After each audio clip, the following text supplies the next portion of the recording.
The Cleveland Guardians have signed Josh Bell. After years of waiting for something to happen, something has happened. They have signed a first baseman. We're going to talk Josh Bell, talk some MLB draft lottery, first one ever. But the focus today is on Josh Bell and why this is a huge, huge addition for your Cleveland Guardians. You are Locked On Guardians, your daily podcast on the Cleveland Guardians, part of the Locked On Podcast Network. Your team every day.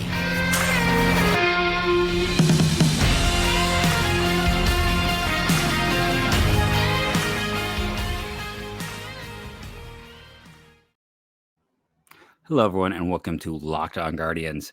I'm one of your hosts, Jeff Ellis. No relation to Josh Bell. I saw some things today of people trying to tie him to Albert Bell, even though their names are spelled differently. So I'm going to go ahead and say that is a no. I've written about the draft. I wrote about Josh Bell in that 2011 draft class, the last uncapped year.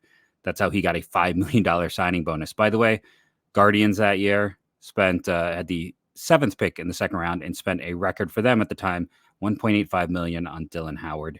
And if you have nothing nice to say, don't say anything at all. So I'm going to throw it to Justin.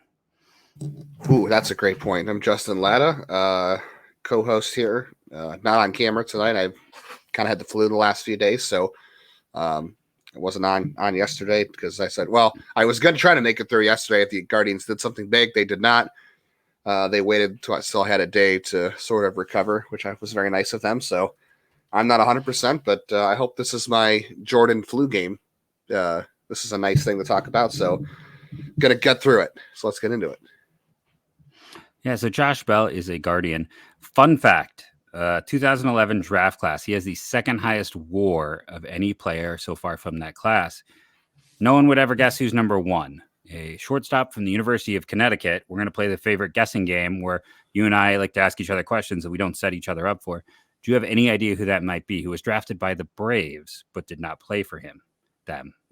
Out of University of Connecticut? Yes. Shortstop? Mm-hmm. 2011?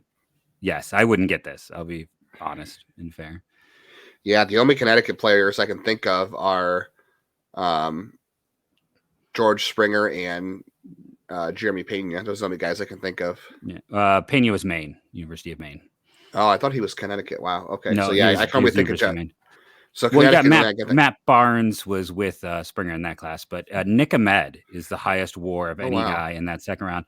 2 is Josh Bell, 3 James McCann, 4 Brad Miller, 5 Daniel Norris. It kind of falls apart, as you can tell with that list. If you wanted 6, Adrian Hauser, 7 Daniel Vogelbach, 8 Cam Gallagher, who's just like a list we got plenty to talk about. But it is always interesting to look at this stuff, especially because the 2011 draft is probably the single greatest draft of my lifetime, at least in terms of the first round. You go through those high-end picks, almost everyone got to the big leagues unless you were drafted by the Milwaukee Brewers. And even then, hey, you might have got an inning or two. But yeah, it's one of the greatest first rounds ever, but needless to say, it falls apart in the second round. And by the way, I believe, is this the same draft that like in round 3 or 4 is Mookie Betts on top of some of these great guys? But like I said, let's go back. Josh Bell. We talked about him on the show, and I'm going to do what people hate. I'm going to pat myself on the back here and be like, hey, listen, something I said, if you listen to the show, came true. And I said I didn't think that he would be opposed to a short-term contract because if you want a big payday at the age of 30, you're getting less and less opportunities. I know about Jose Abreu, but let's be honest, the Jose Abreu's and Nelson Cruz's are the exception, not the rule. So he essentially signed a 1-year deal with Cleveland. And he is betting on himself. He did exactly what I said he might be willing to do. And if you're Cleveland, and he absolutely, listen, both sides want him to hit the ball and kill it so well that he opts out. That is the ultimate outcome for both sides. And for Cleveland, guess what? They get a relative bargain, though. Josh Bell's $16.5 million. It's a 2-year, $33 million contract. His $16.5 is the second highest average annual salary they've ever given to a free agent after Edwin. So they have not done a lot of these. But if he opts out, guess what? And if he destroys the baseball, they offer him a qualifying offer. They get a year of fantastic production, let some of those young guys marinate a bit, get some opportunities, help figure out who's ready to go, see if John Kenzie Noel is ready to step up in a year or so. And then they walk away with huge production, potentially another postseason berth, and a bonus first-round pick. Now, there will be those who are like, who cares about the pick? But I think that's part of the equation to a degree. You give him that opt-out with the knowledge that, hey, if everything goes well, and if he plays like more of an average bat, $16 million for an average bat, as we're seeing in free agency, is not terrible.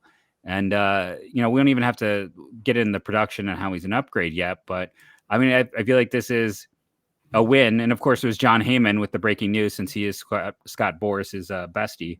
But, yeah, it's a strong addition that definitely also shows them having forethought. Like, this isn't just about the now. This is clearly a deal that had a lot of forethought, and they're able to get it done because Bell wanted the ability to bet on himself and go back on the market.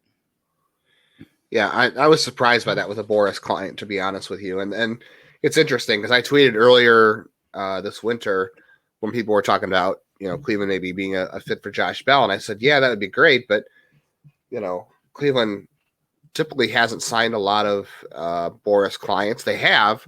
The funny thing is that Michael Bourne and Nick Swisher were both Scott Boris clients. So when they have signed some big free agent contracts, they have been Scott Boris clients. So I guess you could say when Cleveland does sign a big free agent, it ends up being a Boris client. If they don't, they just don't sign a free agent. I don't know who Edwin's agent was, but it wasn't Scott Boris. But that was also a situation of opportunity where the market on Edwin never really developed, and it was in a spot where they felt comfortable. And that's always been Cleveland's thing too, is short-term commitment. They're okay with the higher and annual average value of a player. They've always said, short-term, and most teams say this. Most teams don't care. That's why you see a lot like Cody Bellinger today got 1 year, $17 million on a prove-it deal. These teams don't care. To the Cubs, yeah. Most of these teams don't care. They'll pay you $20 million in a single season if it's just a one-season commitment, because then you're not on the books long-term, and if things go south, you're fine.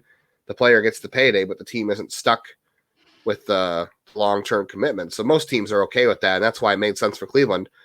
I don't know. I guess I thought the market would still be good enough for Josh Bell that he would still be able to get, 3 years. And I said 3 years, $39 million. And he got 233 if that ends up playing out like that. So he gets close to the full the money on that. But he gets the opt out, which is the big deal here. I have a feeling he wasn't coming to Cleveland without the opt out. I think, he gets himself some insurance that if he doesn't play as well as he'd like, he gets close to the money he would have gotten on the market this year anyway. But I don't know. The market for Jose Abreu was just so strong, and Carlos Santana was just so strong. We both agreed that we thought Bell would have a stronger market, but I guess I didn't anticipate he would be trying to go back on the market a year later, which makes a lot of sense. Like you said, if he does, that's good for Cleveland and Josh Bell, because he'll get more money next offseason, and Cleveland will have gotten a good season from Josh Bell. And the draft pick matters too, because look, if he plays well, it's not like you're going to trade him, right? Because if things go well, if Josh Bell plays well, that probably means Cleveland plays just as well. So they're not going to want to trade him. They're not going to have to trade him if all things work out that way. So the draft pick will end up being a better situation for them anyway. So yeah, this is really a good thing for all sides. I just didn't think he would bet on himself. I thought Scott Boris would drive the market to a better situation than having to take a 1 year deal like this.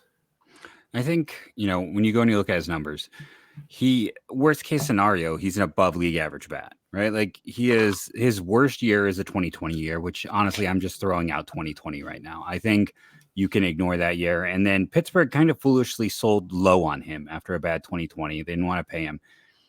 For his career, he walks 12% of the time, basically strikes out 18% of the time. Outside of that 137 home run year, he's had a 27 home run year, and then just 2 other seasons, and then a 26, and then it's been in the teens. Power isn't always part of his game.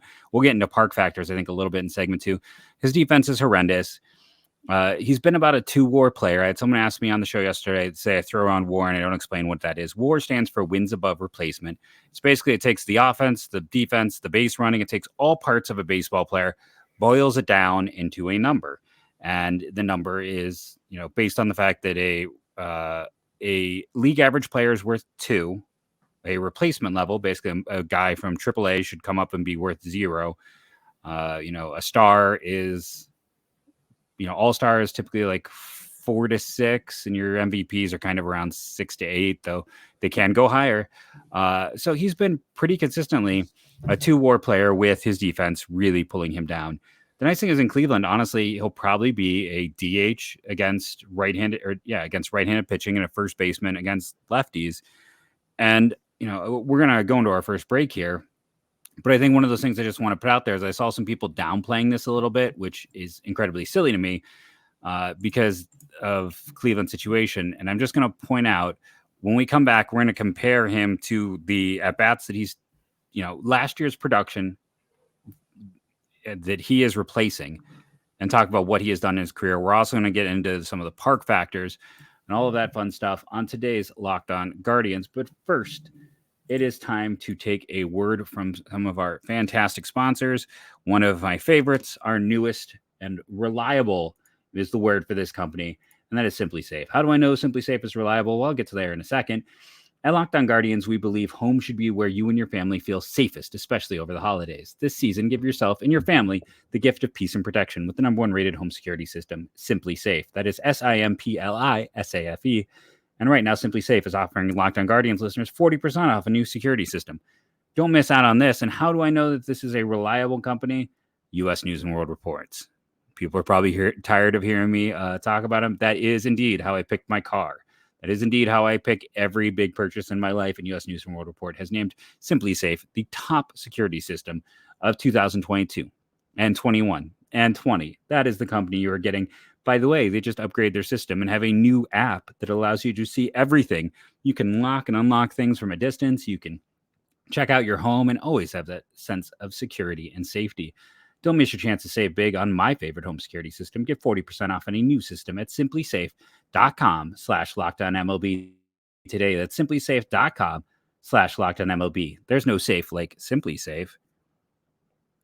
Okay, so one of the things I commented on the shorts, I'm going to try to do more of those YouTube shorts. It's, it's something I can do in a minute and shoot it out, and I don't have to worry. It's low work but quick reaction, which, is kind of how most of baseball Twitter seems to go anymore. I'm kidding. But let's talk about the fact that last year Owen Miller had 472 plate appearances. Franmil Reyes had, it closed on me here. He ended up with Cleveland having 200 something. What was it? 280. So those two combined for 750 plate appearances. That's almost 2 seasons worth of plate appearances. That's what you were replacing, right? That is what's coming in. Last year, Owen Miller, he ended up with a runs created plus of 85. If you get rid of the first month, it's in the 60s. You get rid of the good month, his production on the year was a 60, which again, 100 is average. He was essentially Miles Straw outside of that good first month. You look at Franmil Reyes, his production in Cleveland was a 69, so the same area. They got miserable production from those two players. Absolutely miserable production. That's what you're replacing. You're not replacing Naylor with this. You're getting someone he's going to play every day. And by the way, you could still he could be, depending on how they want to use it, he could be a full-time DH. You could still get Gabby Arias, have that role he had in the postseason where he's, playing against lefties. You could still have that happen. Or you could, make it that thing where against, again, lefties, he is the first baseman, and then the DH is Jose Ramirez, and someone like Gabby Arias is playing third base. It's also then the DH position could stay open specifically against left-handed pitchers to give them that flexibility. But if you're curious, again, Josh Bell, 123 runs created plus last year. So you're talking about almost double the production. I mean, at least a 50% increase in production. That's pretty significant. That is why they targeted this, because that position, that DH position with those two players was as bad as the catcher position almost. So this team had a clear approach. These two positions were dog poop. They gave us nothing. We got to upgrade him. And they went after Bell, and this is a upgrade. It is a serious upgrade. I know you looked into the park factors. Why don't you kind of dive into those? Well, first, to go further into DH production last year, Cleveland was second to last in DH production last year with a 68 weighted runs created plus, ahead of only. I'm sorry, they were last. They were 30th in weighted runs created plus last year among all DHs. So they had the worst production in all of baseball at the DH spot last year. So at the very least, this puts them middle of the pack. They go from being last to 15th, right? Like there's no way they'll go worse than that. They got 9 home runs from the DH spot last year. Tampa Bay got 6, and that was because Yandy Diaz was a lot of DHing last year, but they were still 9th last year in DH production. So yeah, it was pretty bad last season. They had a slash line of 219, 266, 331. Your DH spot, you cannot get a bad offense out of that spot. It's one thing to get below average offense from a catcher who is a great defender or a Gold Glove center fielder. When you're this bad out of the DH spot, it's pretty unrecoverable. As far as park factors are concerned, Josh Bell will swing lefty most of the time in Cleveland. Cleveland is a more favorable park for left-handed hitters. For left-handers, according to StatCast, the park factors were 102, so it's like weighted runs created plus, where 100 is league average, so 100 is league average for this as well. So Cleveland Progressive Field's at 102. It's scored at 107 for home runs, so 7% above league average in terms of home run production. Interesting that Nationals Park, where he was playing before he went to San Diego, it was a 102 for left-handed hitters and a 101 for home run production. So they were 9th, 2 or 3 spots behind Progressive Field. And he had a great first half with the Nationals, where he hit 14 home runs and had an OPS of 877. Yeah, 156 weighted runs created plus 143. But yeah, he was having a fantastic start with Washington, and then he went to San Diego. Well, San Diego for left-handed hitters is a 94 on park factors, so 6% below league average, and 96 for home run production, so 4% below league average. So he's taken an 11% jump in home run production for a park factor, and about 8% overall for offensive production. So he should be in a better hitter's environment as a left-hander in Progressive Field. From the right side, real quick, let me take a look. Just because this is a 3-year average, by the way. So this is not just last season. This is a 3-year average. Right-handers, Cleveland is 97 overall. Petco Park, where he was coming from, was 94, so that's still an upgrade. And it was a 98 in Nationals Park. So overall, he's still going to get an upgrade in terms of park factors at Progressive Field. And I'm not really sure the rest of the Central Division too, although we're not going to play as many AL Central teams next year because of the new schedule. But the Reds have a high park factor because it's an offensive ballpark. The Royals have a high one. The White Sox have a high one. So yeah, he's definitely in a better hitting environment, and he's going to be in a good lineup. Not that the Padres weren't a good lineup, but yeah, hopefully he can come to this ballpark. And I know you've been kind of down on Steamer's projections this year, but I will say at the very least, Steamer projects Bell to have a 123 weighted runs created plus next year, which is what he ended up with in 2021, which was his second best offensive season of his career, and that's despite his horrid second half with the Padres. So the fact that it was still a second best offensive season, and by the way, he had 17 home runs last year, that would have been tied for second on the Guardians with Andres Gimenez. So he would have had the second most home runs on this team a year ago. And, something we talked about off air that I kept forgetting about and wanted to mention, it's like, let's be honest too. If he doesn't have that second half slide, if he plays the whole year out in Washington, he probably gets more money than Abreu. Consistently, he hasn't, like, Abreu has been a consistently better hitter and consistently better defender. If we're honest, that slide really killed him this year and that's why he took a pillow contract, as they sometimes say. That's why he took this betting on himself contract. If he posts a 140 all year, this doesn't happen. So Cleveland was the beneficiary. And how many times have we seen a guy go to a new stadium and he just doesn't get comfortable? Like, that happens too. Like, we've all done that. I mean, he had to go completely across the coast. I don't know if we ever confirmed, but we heard that some of his family might be from Youngstown. Like he might, Pittsburgh is where he played, to Washington. That's just in terms of the human factor, which we sometimes overlook. I mean, he had a pretty monumental shift in his season in terms of what happened for him. And that could also explain some of what went wrong. And that also, could be a perfect reason why he decided to come to Cleveland. Like, say what you want to say. It's why I argued, hey, Joey Gallo should want to come here. It's, I don't want to say a place to lay low, but you don't have to sometimes deal with some of the other pressures and stressors, and you can just concentrate on the game. And the other thing is, he can hit some power. He can have a 20 home run season, but his profile fits Cleveland's. And as we talked about on the show, and it's, giving credit to you, that he is, the heir apparent to Carlos Santana, right? That's what they're doing. They're bringing in Carlos Santana part 2. Younger version. Yeah. So, the walks are important, because how many times last year, Jeff, did you talk about, and I talked about, how this team just doesn't draw walks? They were one of the lower teams in the league in terms of patience and drawing walks. They worked counts and saw pitches, but a lot of times they put the bat on the ball, and that's a good skill for this team, and it worked out for them in a lot of ways. But having a guy who can actually draw those walks around all those contact guys is a big help for them. And so not only can he hit, I think it's reasonable to think he'll hit 20, 25 home runs as long as he's healthy all year.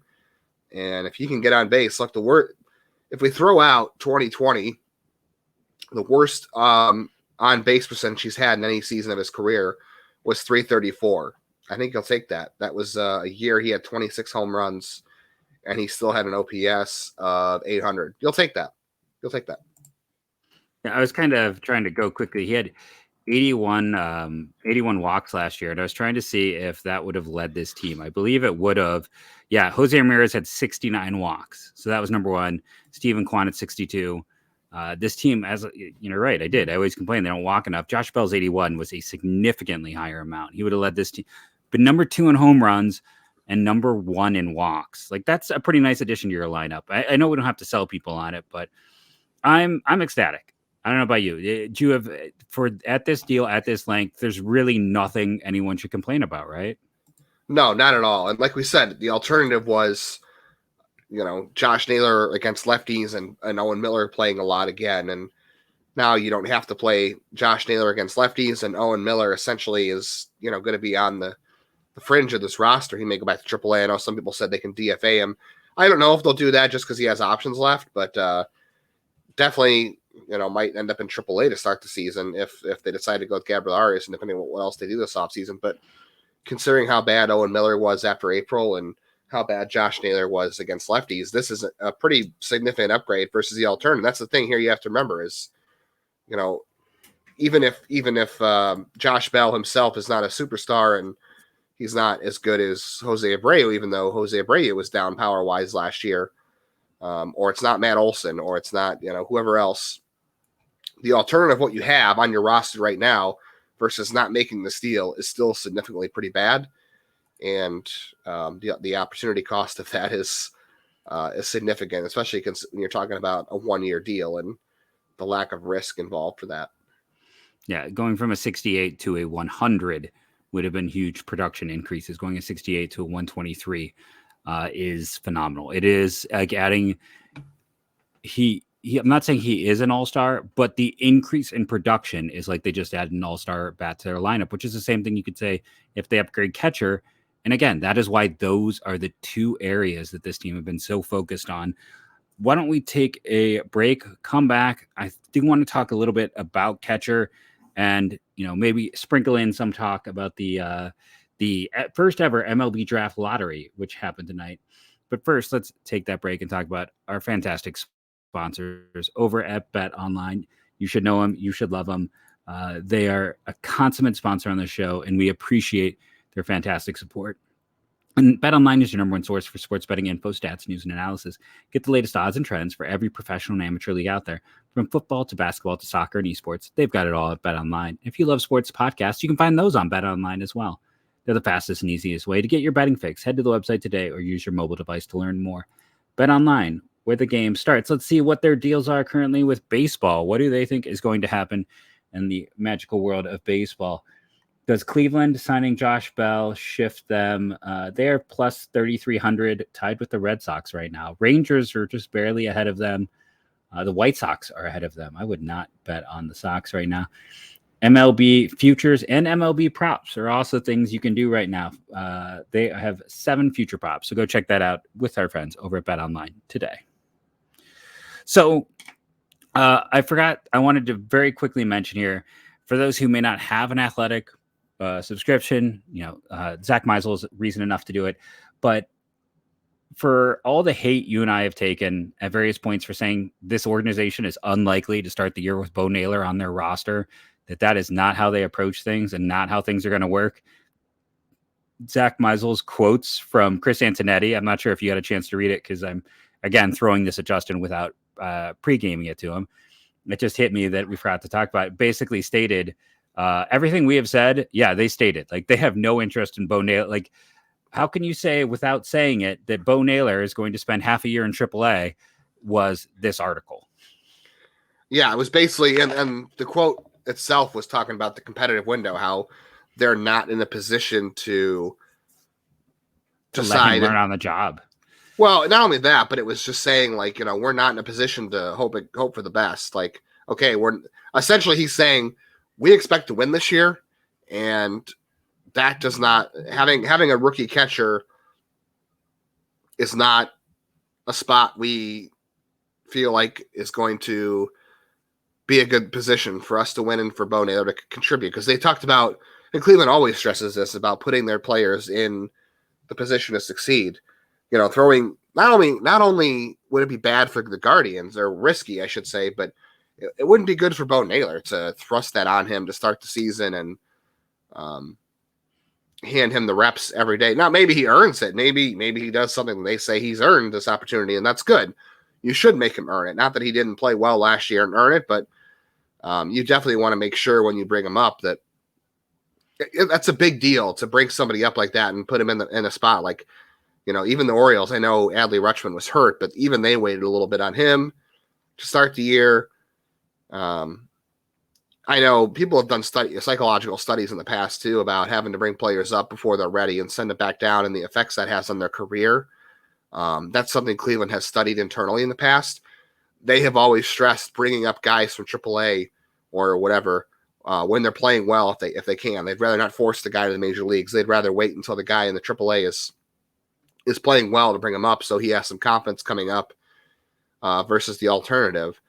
So they're not putting their hopes on the 2023 season being competitive and winning the division again with a rookie catcher behind the plate, and they're not trying to put too much on Bo Naylor's plate to start the year. So it sounds like they anticipate adding an external catcher, maybe even 2, because let's be realistic. If they might have to add 2. If you're going to have Bo Naylor start the year in AAA, you're going to have to add 2 guys, because I don't think Brian Lavastida and depends on the 40-man roster situation too. But you might have. I don't think Mabrys Valora or Brian Lavastida is going to be the backup catcher next year. So I wouldn't be shocked by Mabrys. Let me put it that way. I wouldn't be shocked by that. You look at like Luke Maile was not the most proven guy. I wouldn't. I'm not saying that was a major league deal. They signed him a major league deal. Valora's fine. I know. No, and I get that. I'm just saying I wouldn't be shocked by it. Let me put that. I'm not saying it's likely or going to happen, but if he ended up being their number 2 catcher, I'm just saying I wouldn't be shocked by that occurring.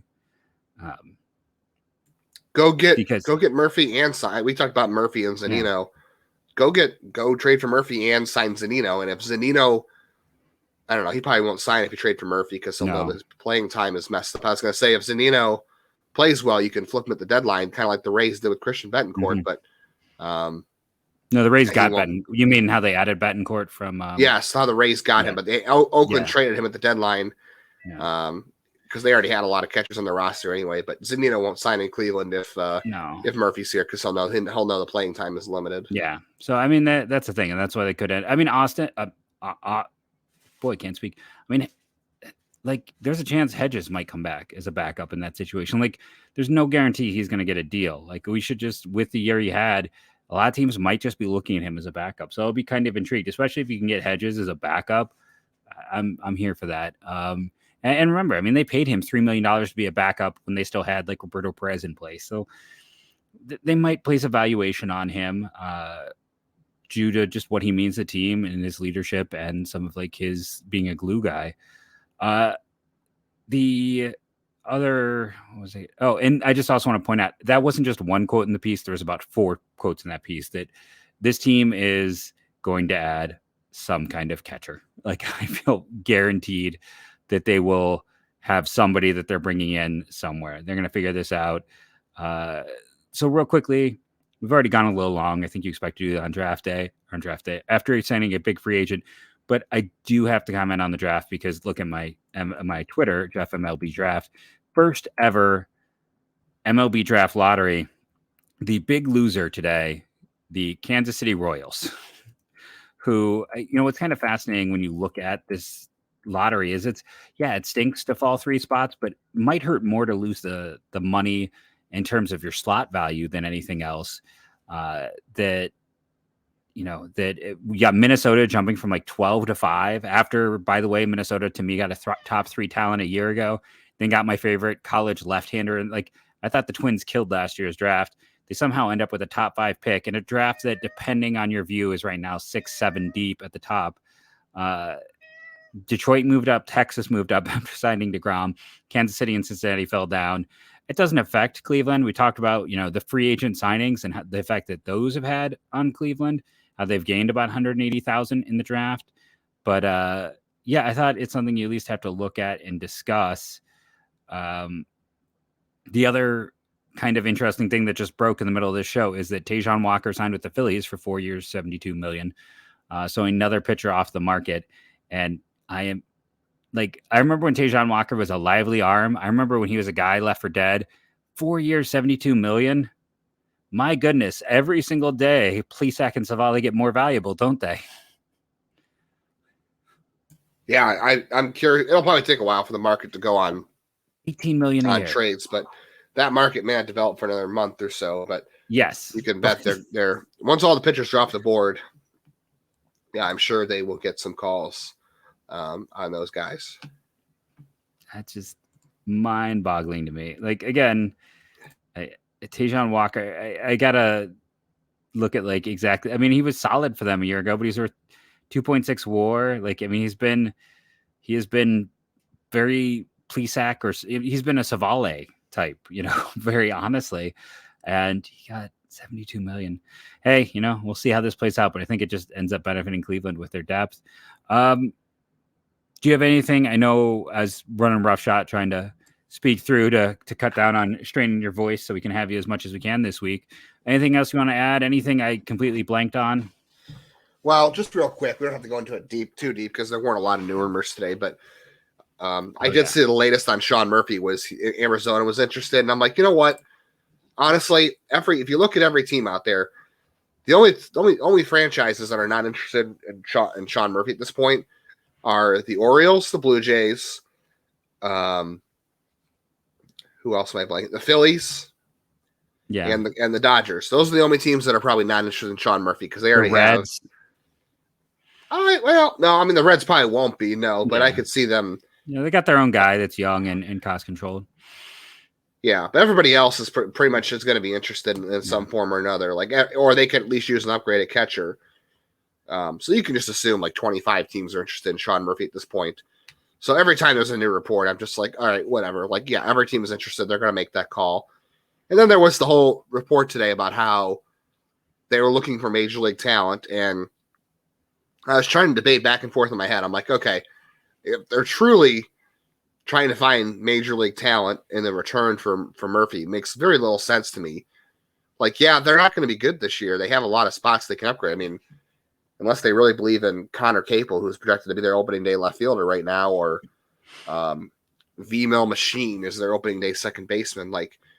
What are they? If they're looking for in a stat, because obviously if they're looking for major league talent, they're looking for in a stat. If that's true, they're looking for an established young big leaguer, right? They're not looking for a Plesac or a Savali. They're looking for a Stephen Kwan, or they're looking for an Andres Jimenez, or they're looking for for the Cardinals, Nolan Gorman. I know he's not established, but a young guy who's already made his major league debut and has a lot of upside. If that's if they're really looking for major league talent, that's who I think they're looking at. I don't think they're looking at someone like an Arias or a Freeman or a Brennan or Gonzalez to headline a trade. They're looking at Quan plus prospects. If that's truly the Oakland Athletics stance, that's probably what they're looking at. Excuse me. Shoot. And I tell them, go away.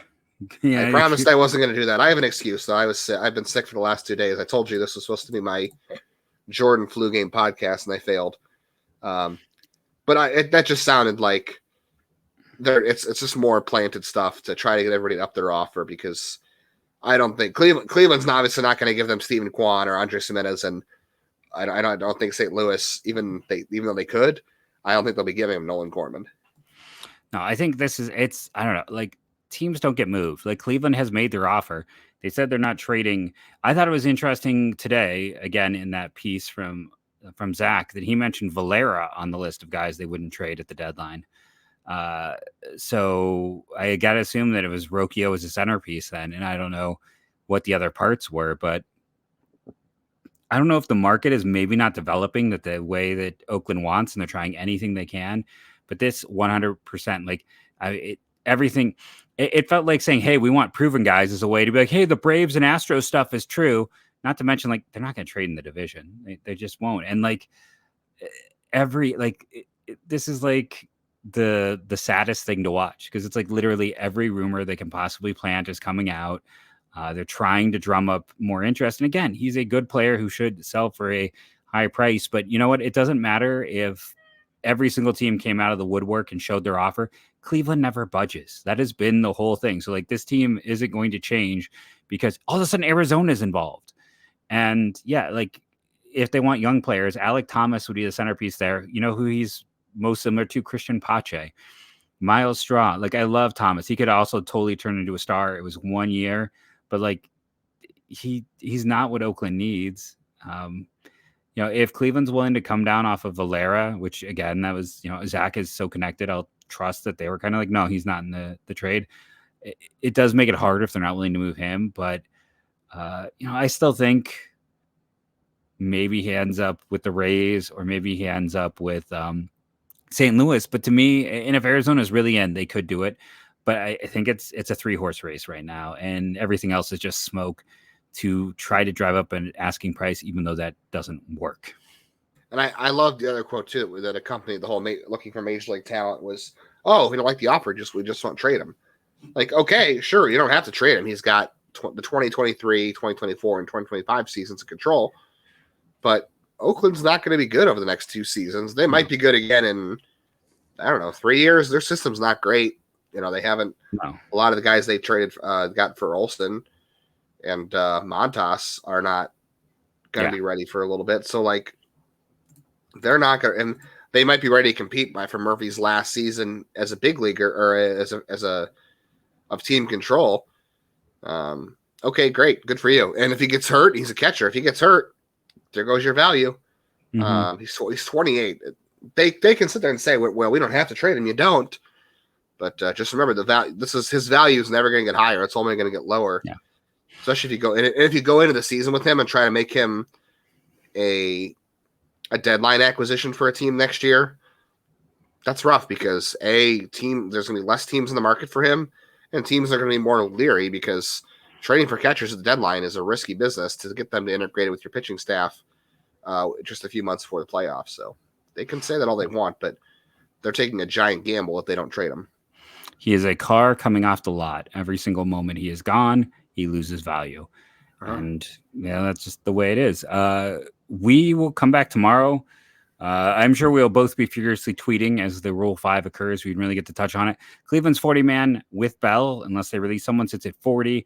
I don't think it's a huge surprise with the way things are constructed that they wouldn't likely add someone, just because it's hard. It's a very good roster. There's not a ton of wiggle for non-clear upgrades.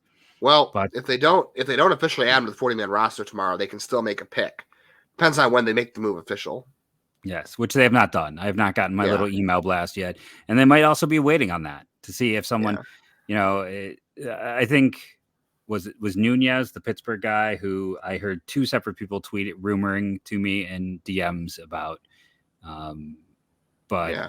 I think, but at this point, like even if they were intrigued by him, they just signed Josh Bell, who's the same guy, so they can't really operate in the same Yeah, that space. probably takes him out of that a little bit. So, but yeah, no, it'll be fun. Tomorrow is, hey, they signed Josh Bell today. Let's just focus on the positive. This team is better today than it was yesterday. It is a big improvement. We still have catcher to go, and then the intrigue of the Rule 5. It is a fun time to be a Guardians baseball fan.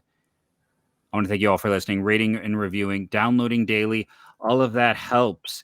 In terms of our YouTube channel, we've already gone over 40 minutes, so let me do the slow play to tell you what we are at in terms of subscribers. We've now gotten to the point that, like, when I look on my phone, it doesn't give me exact amounts. So, hey, thank you to everyone who subscribed. 1,030 subscribers. That is amazing.